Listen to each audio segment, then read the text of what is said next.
Okay, made in 1988, A Fish Called Wanda is the story of a diamond heist that is successful until after the heist when the criminals decide to take matters into their own hands. The film was an enormous commercial success, collecting $62 million to the worldwide box office off a budget of just $7 million. In 2000, Total Film placed A Fish Called Wanda at number 37 in their list of all-time great comedies.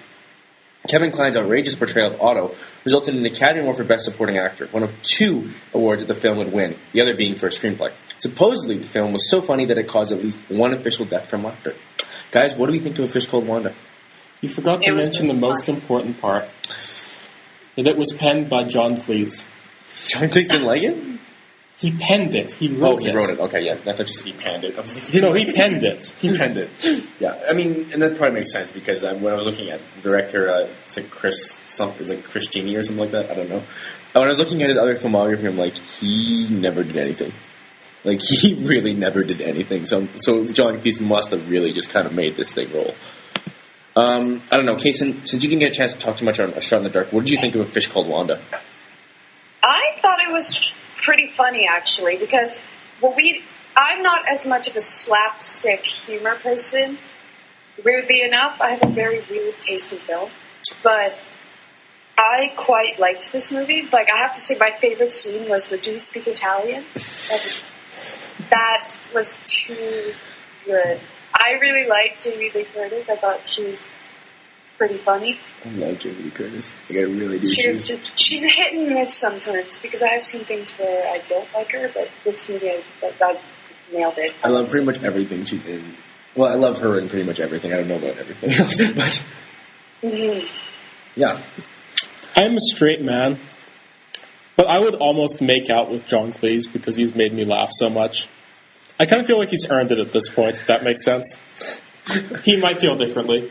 I think he'd be like, this is the exact opposite of what this is like a punishment. This isn't a reward. Wow, you need to work on your kissing then. Oh my God. This is a funny movie, I agree. Yeah, this is, I mean, I don't know if it's This is also the cruelest of the 3 movies. Yeah, probably. Its comedy is rooted very firmly in people suffering. Yeah. Yeah. I mean, most of the stuff that I find the funniest is like the same kind of thing as the Inspector Clouseau joke from Shot in the Dark, which is that Kevin Klein is kind of just an incompetent person, but he's convinced himself that he's like King Dong. So he's convinced himself that he's like king. So as a result, a lot of the stuff that happened with him, they can kind of do whatever they want with his character, right? Because he is an amusing character. And he's completely incompetent, but that's the joke. That's the joke. And they can kind of do whatever they want. They can have him say stuff like, Buddhism is like all for one. Or one for Buddhism is like response to every man for himself or something. Yeah. You're like, what? Who comes up with this? And like, you could have him get hit by a steamroller at the very end of the film and it'll work. Yeah. It'll still fly, right? The other thing I found hilarious is that I think that there's also a bit of a social satire under this, definitely about British people, and also about intelligence in general, because almost all of the people in this movie claim to be intelligent, and yet you can see flaws in all of their attempts at intelligence. Really? They're all kinds of bits and pieces. They've got things they know, and they've got a lot they don't know. Exactly. And I don't know, this movie... I mean, what sets up this movie in the first, 10 minutes for me is the scene where Kevin Klein and Jamie Lee Curtis go to open the safe. Yeah. And as she's working on it, she's about to club him in the back of the head with whatever the heck, I don't know, I think it was like an umbrella or something. On my umbrella. And she's about to club him in the back, and I'm like, okay, so this basically, they're all trying to just steal the diamonds themselves. They do not care about each other at all. The only thing I disliked about this movie was, I'm making no comments on Jamie Lee's person, but the character she plays here is kind of a backstabbing slut. I love it. I think you love it. I think it's the best part. I think her character is written really well. Out of all the characters, I think hers is the most believable. Yeah. I think hers is the most believable. You're like, I would question that. No, but I actually do think that her character is the most believable because I actually kind of understand what her character wants.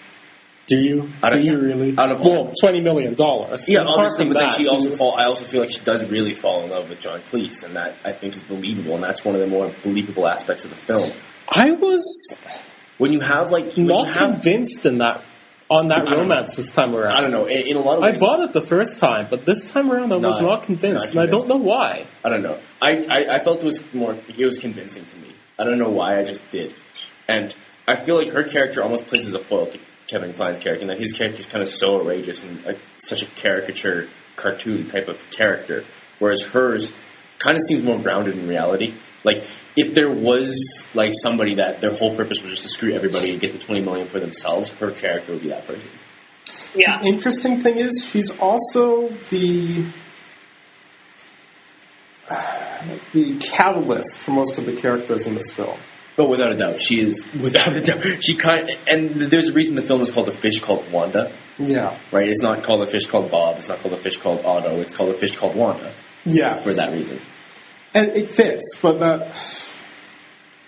it's kind of weird. It's like, yeah, I do usually make out with people to get the information I want, but I'm also going to reveal a deep and inspiring truth in your life that you haven't realized up until now. I don't know. I think it's kind of cute. It's kind of cute. It's like the Albert Brooks school of comedy, which is that we'll do this thing that's really kind of cute, and you'll be like, "Oh, that's so cute," and then it'll work, right? That's good. Albert Brooks.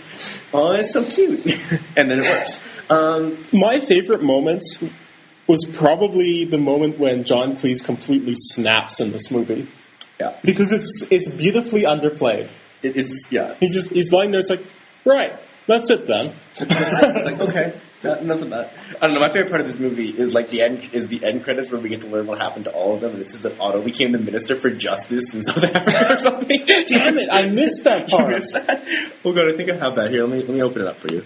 Yeah, so that's going to play for the audience though, and they're not going to get it. That's fine. No, I'll watch it after. You'll watch it after. Okay, I'll show you after. Wait, do I still have it on here? No, I think I deleted it. Oh well. Are you? Anyway. No, but. Like that, like it says Otto became the Minister for Justice, and like John Cleese in South Africa, which I was like, that's so horrible. Ken lost his stutter, and then John Cleese and Jamie Lee Curtis started a leper colony in South Africa and had 17 kids. I was like, what? Wait, a leper colony? Yeah. It's like this ending makes no sense whatsoever, but it's like you know what lepers are, right? Yeah. It's just great. It's so great. I don't know. Like, this film kind of has a piece of everything. It has a piece of the irony. It has a piece of the slapstick. There's definitely some slapstick moments where he's trying to eat the locket right before his wife. Right? Like that's like there's moments like that. There's him getting beaten up by someone trying to protect his house from being robbed. It's like, how the fuck was I supposed to know you're robbing your own frigging house? That's great. That was beautiful. And then it has the moments of bizarre, like. Minister of Justice for South Africa? What? I don't know. I like it a lot. It's very fun. It's fun. I am going to say though, for fans out there, this is a very difficult movie to watch for sensitive people. In fact, I think the less sensitive you are to this movie, the more you'll get out of it. That's kind of like Mr. Bean's darker sketches, actually. Kind of like everything that I like. Yeah. Kind of like the reason that I watched. I like stuff by Harmony Korine and Plot Salons. Neither of you know who that is, right? Why do you keep trying to bring my tonsils into this? My tonsils. That is probably the greatest Todd Salons joke that didn't involve semen in the history of ever. I'm not going to lie. Oh, good. Well, at least it's recorded now. Oh my gosh, that was awesome. This discussion can just get no better at this point. We should just stop. Moving to Hot Fuzz.